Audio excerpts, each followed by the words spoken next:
Se você acha que o aprendizado termina na graduação, é hora de ampliar seus horizontes. Bem-vindo à Hora Pós, onde a educação nunca tem fim. Hora Pós, o podcast feito por quem vive a pós.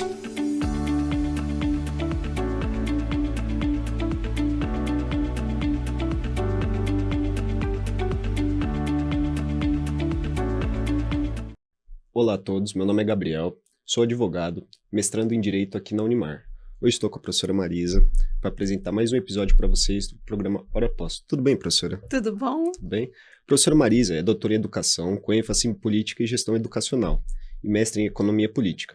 Graduada em Ciências Econômicas pela Unesp de Araraquara, é pós-doutora em Direito pela Universidade Estadual do Norte do Paraná.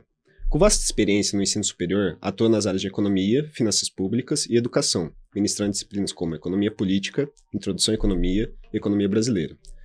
Suas pesquisas abordam temas cruciais como o Estado brasileiro, financiamento da educação, políticas públicas e desenvolvimento econômico. É docente permanente do programa de pós-graduação em Direito, mestrado e doutorado da Unimar, onde contribui com sua visão interdisciplinar e crítica, educadora, financeira, credenciada pela ABFIM. Em 2022, passou a integrar a lista da AD Scientific Index, que reconhece os pesquisadores mais influentes do mundo, reafirmando seu destaque acadêmico e compromisso com a produção de conhecimento com impacto social. Professora, tive que dar um tempo para ler tudo isso aqui, porque é muita coisa que a senhora faz parte, e eu gostaria de saber da senhora, como é que a senhora dá conta de tanta coisa?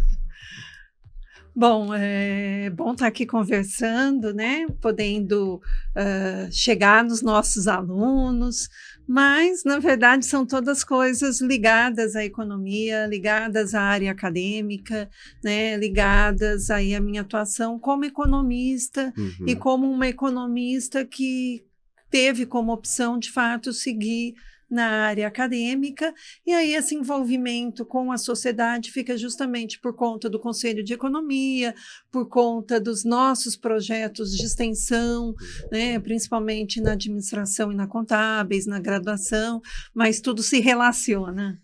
Legal, professora. Vamos dar um passo para trás. Eu gostaria de saber da senhora, como foi sua trajetória até chegar na Unimar? Como foi toda essa história? Conta um pouquinho pra gente. Na verdade, eu vou dizer que ela começou muito na Unimar, né? Eu fiz a graduação em Economia, como você disse, na Unesp de Araraquara.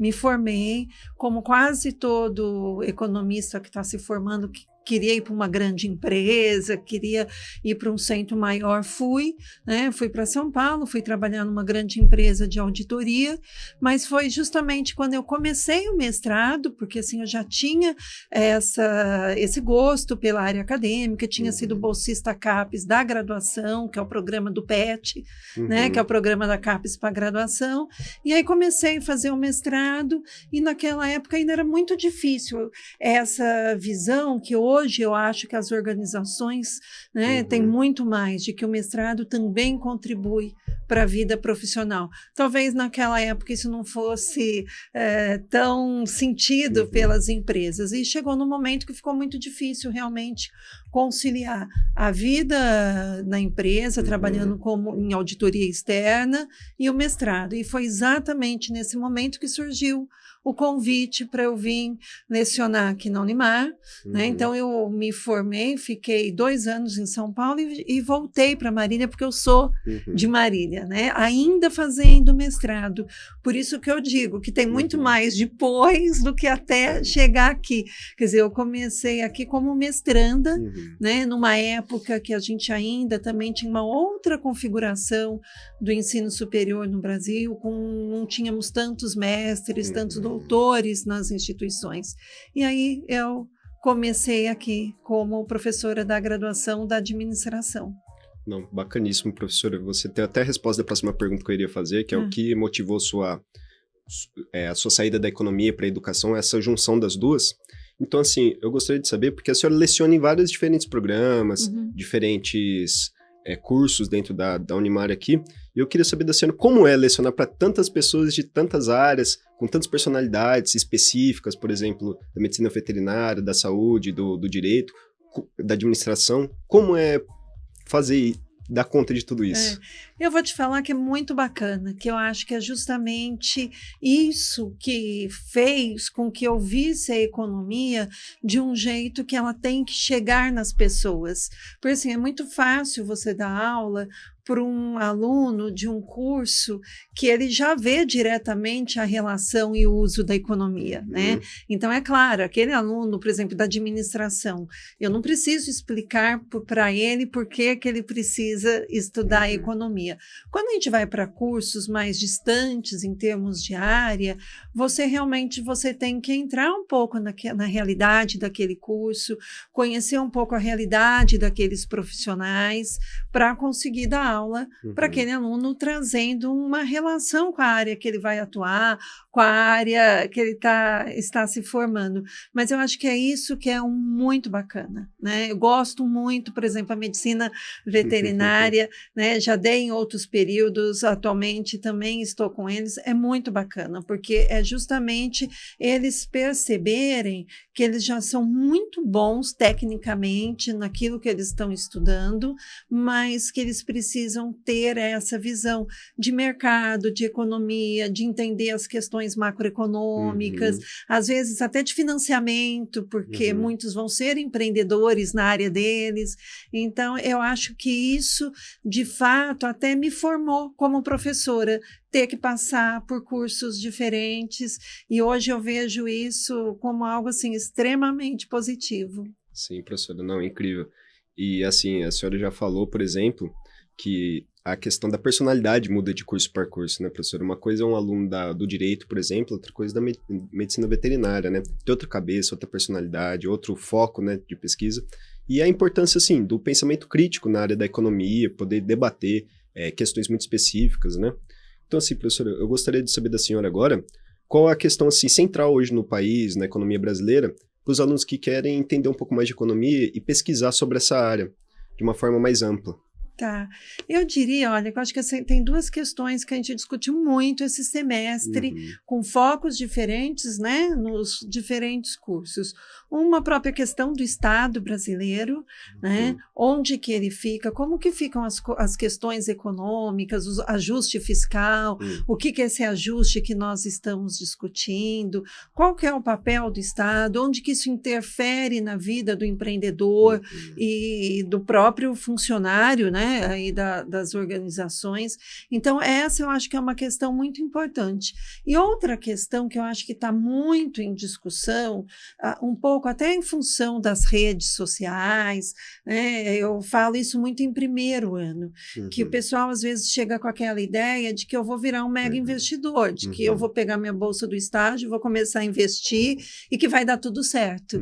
E que aí que vem exatamente o trabalho de educação financeira, né? Entender que eu não obrigatoriamente eu conheço todos esses produtos, que se eu quero traçar, no caso aí dos alunos de administração, de contábeis, se eu quero traçar uma carreira nessa área, eu preciso começar entendendo cada coisa, né? Eu não vou começar investindo em renda variável, a totalidade da minha renda, ganhando de um dia para o outro, e nos outros cursos que não estão tão ligados nisso, entender justamente isso, que às vezes eu posso precisar de capital de terceiros e quais as opções que eu tenho também para investimento, de uma forma que isso não se torne atividade fim, né? Porque isso, no caso dos outros cursos, quer dizer, isso vai ser um meio para eles, talvez, pensarem, aí eu acho que também é outro assunto do momento,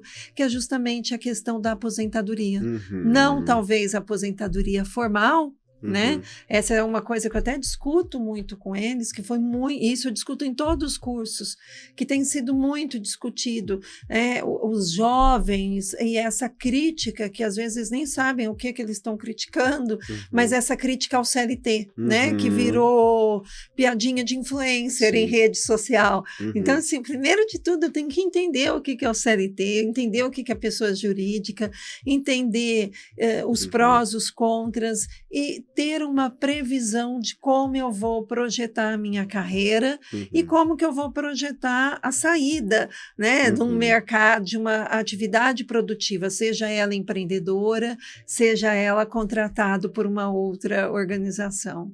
Não, bacaníssimo, professora. E assim, a gente vê hoje na internet uma onda de influenciadores, de questões de finanças, assim, que inundam nossas redes sociais, né?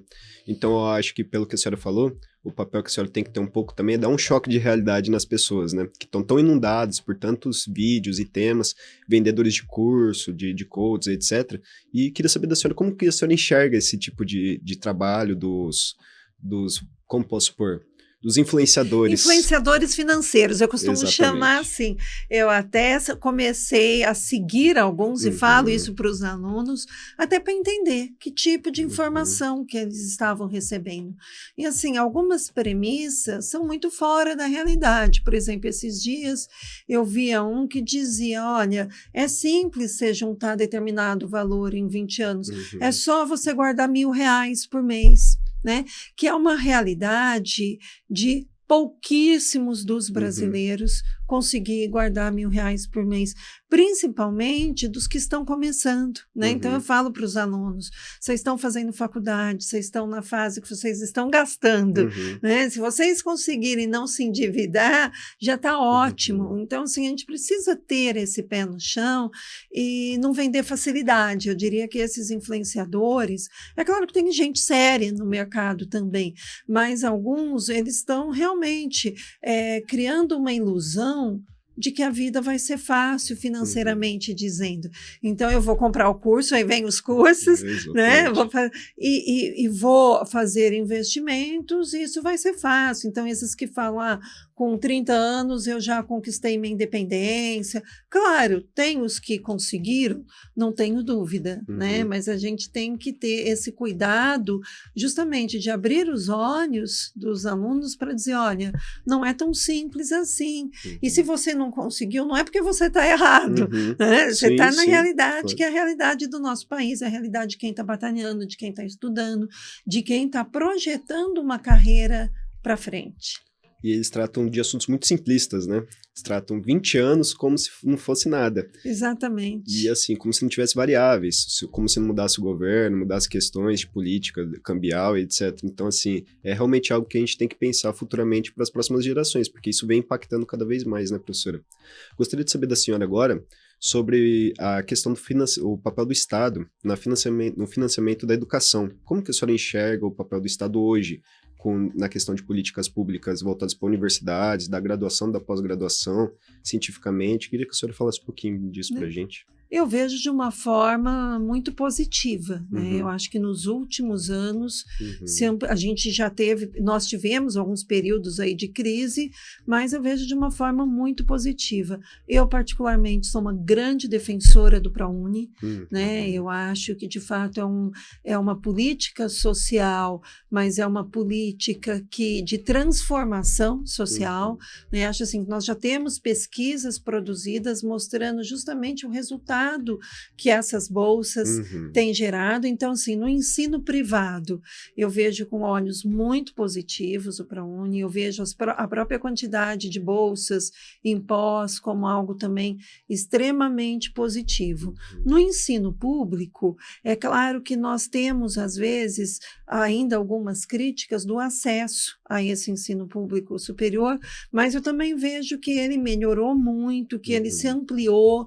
Então, assim, eu entendo que nós estamos num momento muito positivo do ensino superior no Brasil, tanto público quanto privado. Temos problemas? Temos. Claro que temos, mas temos muito mais acesso do que tivemos no passado. Sim, com certeza, professora. Agora, se a senhora puder falar um pouquinho de como a senhora enxerga a importância da pesquisa científica para poder o Estado ele agir com mais eficiência em determinadas questões de políticas públicas, como isso auxilia o Estado a poder agir mais eficientemente. Não, a pesquisa é fundamental, né? Sim. Eu acho que a pesquisa é fundamental até para a formação dos alunos, porque no momento que você tem professores, pesquisadores, mestrandos, doutorandos, isso é claro que isso contamina no sentido positivo a graduação, além do próprio resultado dessas pesquisas que pode trazer, se bem utilizadas, muita transformação social, inclusive na nossa área, né? Porque às vezes nós temos dificuldade de ver a aplicabilidade das pesquisas na área de humanas, de sociais aplicadas, e nós temos tido resultados extremamente positivos, né?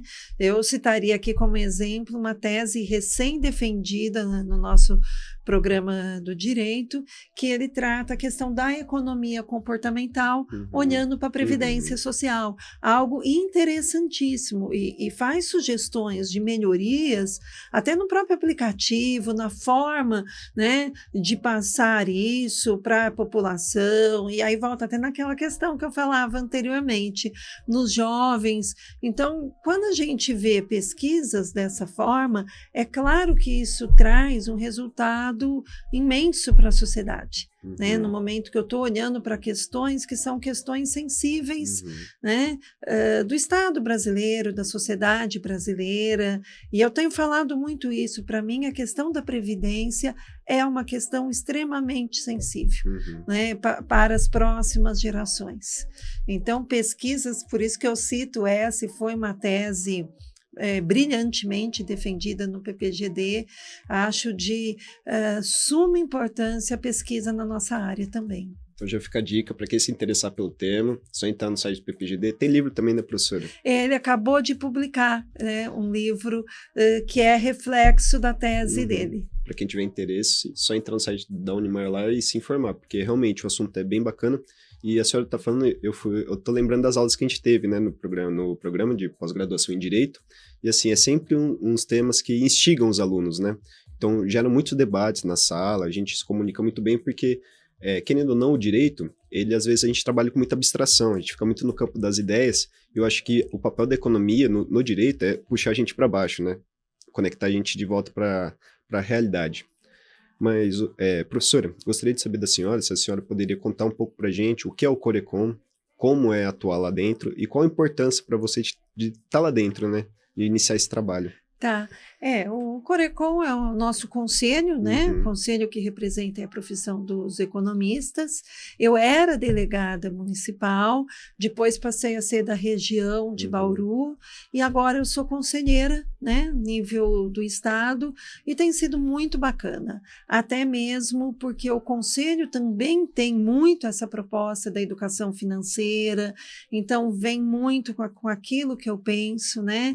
Citaria, inclusive, como uma ação articulada de conselho, do próprio PPGD, no momento que envolve docentes, né? Tivemos já aprovado em Marília a nova lei que vai trazer os dados do orçamento público, a gente fala que é orçamento cidadão, de uma forma, a gente já tem portal da transparência, já tem tudo isso, mas de uma forma que a população consiga entender, né? Que era uma proposta do Conselho, foi encampada pelo município de Marília, tivemos a aprovação da lei, e acho que a gente pode dizer, inclusive, como o primeiro município que está colocando na forma de lei mesmo essa obrigatoriedade de divulgação desses dados de orçamento público de uma forma transparente, de uma forma que a população consiga entender e acessível, não só em site, mas acessível inclusive em painéis, em entrada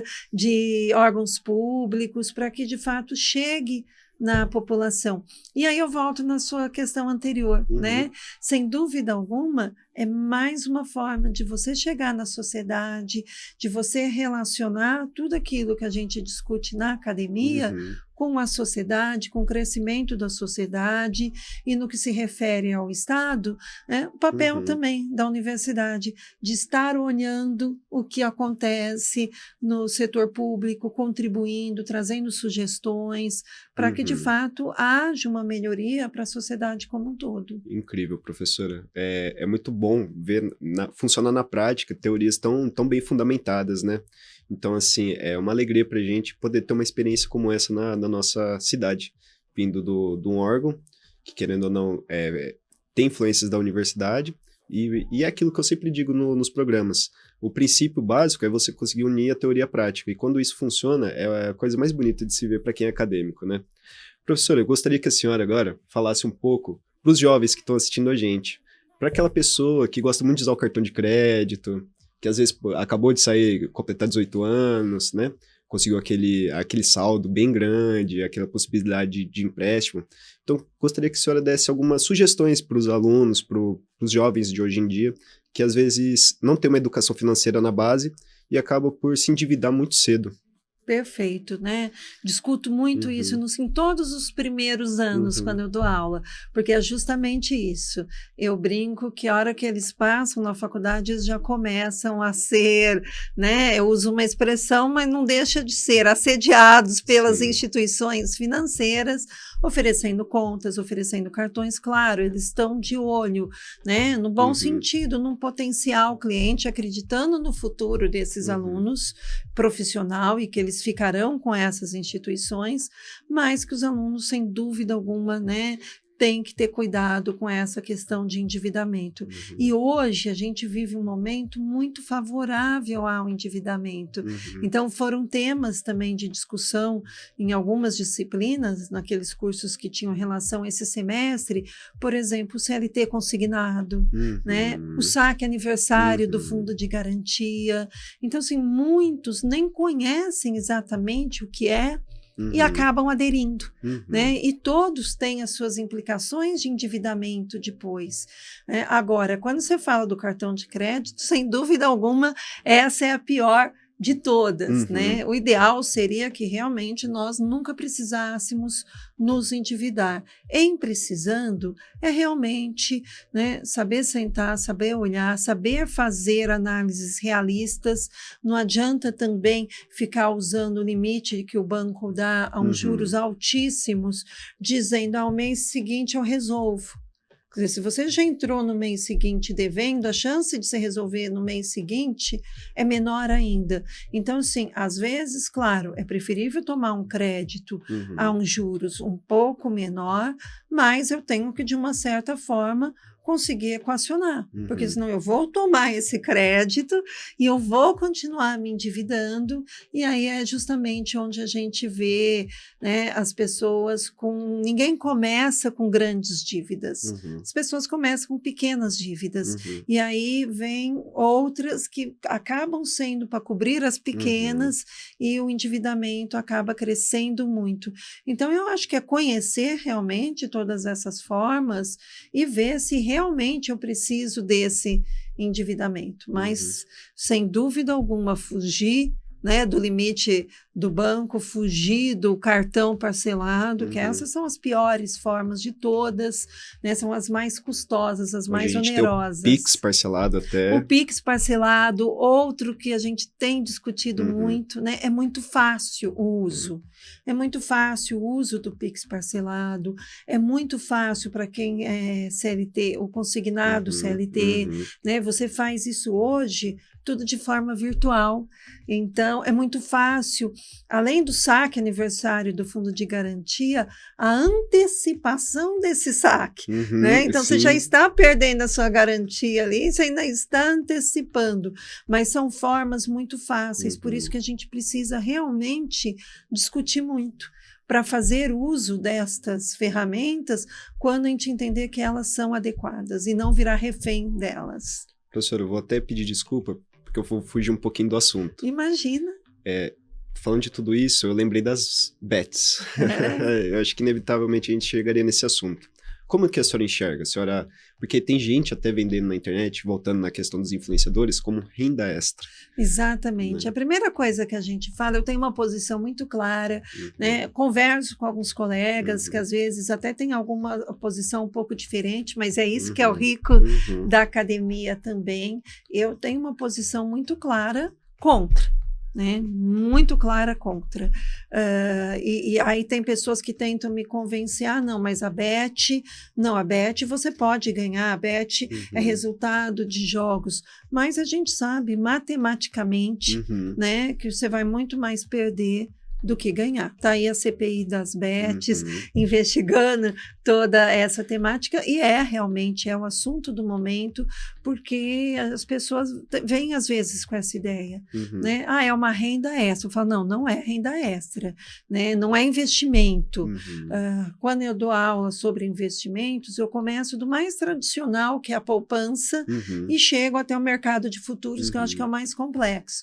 Às vezes alguém pergunta, mas e as bets? Eu falo, não, isso não é investimento, isso é jogo, isso é qualquer outra coisa, né? Nós temos a possibilidade agora, que nós estamos justamente discutindo aí as questões fiscais, de aumentar a tributação sobre as bets, né? É uma das coisas que está na pauta.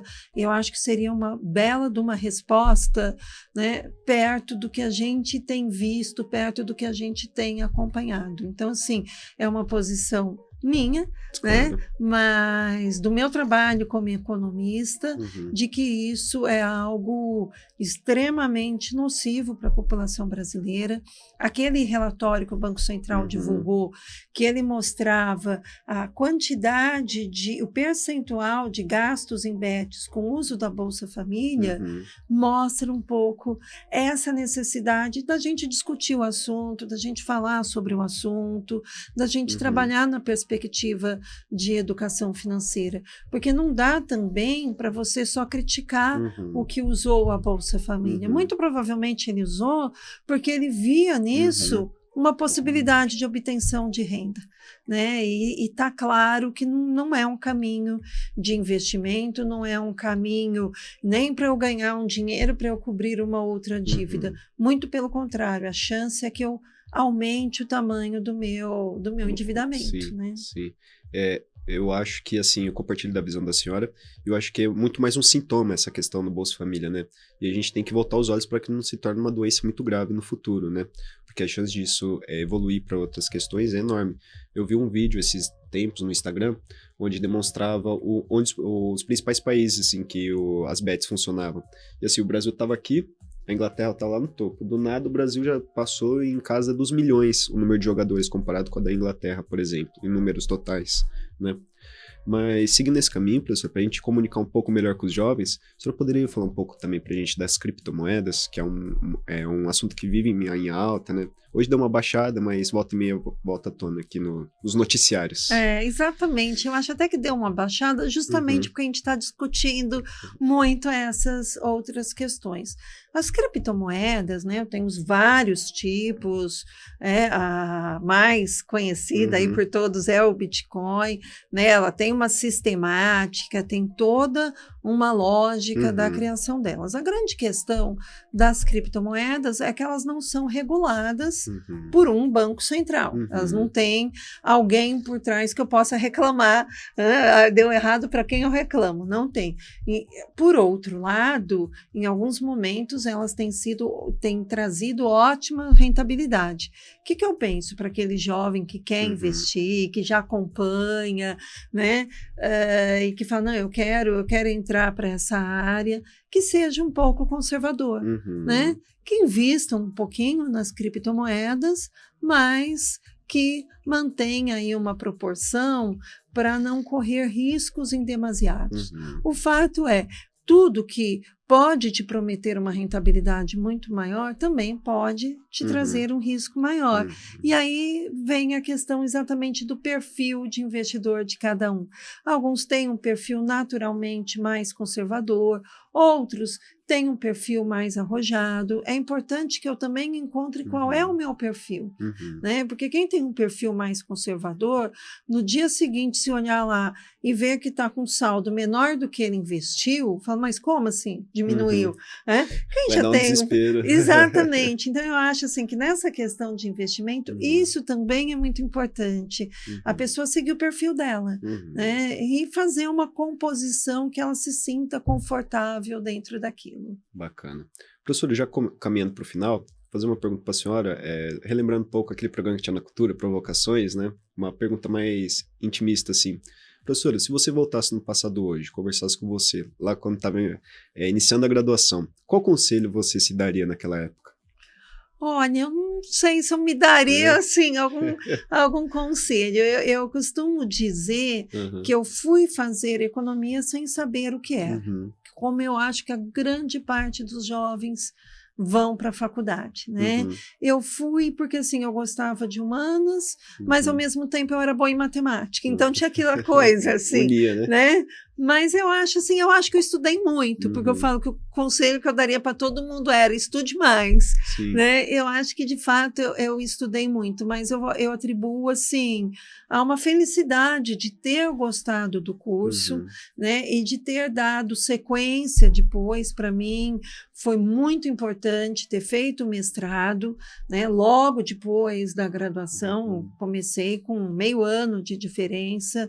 Para mim deu muito certo, nem para todos, mas para mim deu muito certo, que foi, de fato, o que me abriu muitas portas na academia, na pesquisa. Então, para mim, foi muito bom. Sou muito satisfeita por ter feito essa escolha lá atrás. Talvez, né? Mas é fácil dizer isso hoje. Talvez eu tivesse gasto menos em alguns momentos da vida, né? E talvez por isso que eu goste tanto dessa temática da educação financeira e que eu acho tão importante falar isso com os alunos, porque a gente vive um momento de muito consumo e as próprias redes sociais nos trazem isso, né? O consumo por impulso, a oferta de produtos. Então, naquela época, eu nem tinha desculpa das redes, né? Mas eu acho que talvez essa seja uma preocupação muito grande olhando para o jovem de hoje. Entendo. Perfeito. Já deu conselho para si mesmo. Agora passa o conselho para aqueles alunos de vários tipos de áreas, né? Do direito, da medicina, da saúde, da educação, que se interessam pela economia. Uma mensagem final para aqueles que se interessam, que querem pesquisar nesse sentido, o que a senhora falaria para eles?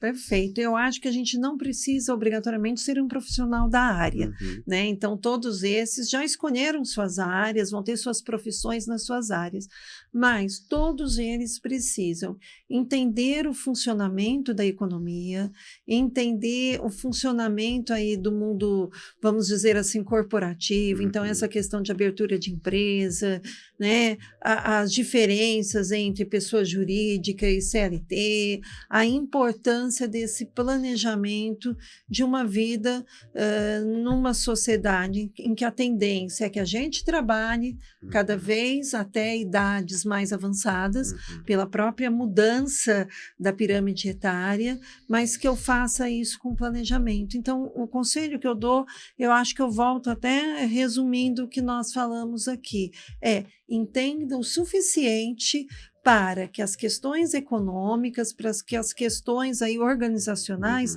não atrapalhem a sua carreira, porque às vezes você tem uma carreira numa outra área, você é muito bom naquilo, e acredito que os nossos alunos aqui que estão se formando serão muito bons, mas às vezes eu preciso até de uma assessoria e preciso conhecer sim um pouco dessa realidade econômica, dessa economia do Brasil, que não é fácil, né? Dessa lógica de abertura de empresa, de tributação no Brasil, que não é fácil, né? Eu falo muito isso para alunos de outras áreas. Olha, vocês não têm que saber tudo.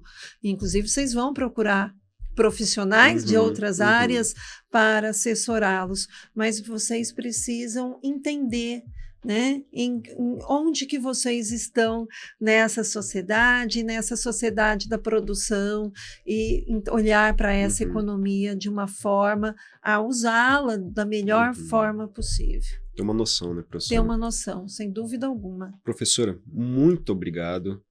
Teria vários outros temas para tratar com a senhora, questão das redes sociais mesmo, que nem a senhora falou, questão da educação financeira, no ensino fundamental, no ensino médio, tudo. Só que, felizmente, nosso tempo é curto, então já está mais que convidado para uma próxima oportunidade, com a Brenda aqui do meu lado, né, que ela não pode estar aqui hoje. Mas muito obrigado, professora. Se quiser deixar uma mensagenzinha final, fique à vontade. Não, eu que agradeço. É sempre muito bom, né, tá discutindo, e é muito bom quando a gente está discutindo com profissionais que foram nossos alunos. Isso é uma coisa interessante, né, e que justamente foram adquirindo os conhecimentos de outras áreas. Eu acho que isso é muito importante, né, eu acho que essa é a minha contribuição dentro da universidade, é fazer alunos de várias áreas olhar para a economia e entender um pouquinho mais. Então, eu só agradeço a possibilidade. Obrigado a todos que ficaram com a gente durante esse episódio e fica o convite para que vocês sigam a Hora Pós em todas as redes sociais, principalmente no Instagram, onde nosso arroba é @horapozpodcast. Obrigado, compartilhe com os colegas, embarque com a gente nessa aventura acadêmica. Hora Pós, o podcast feito por quem vive a pós.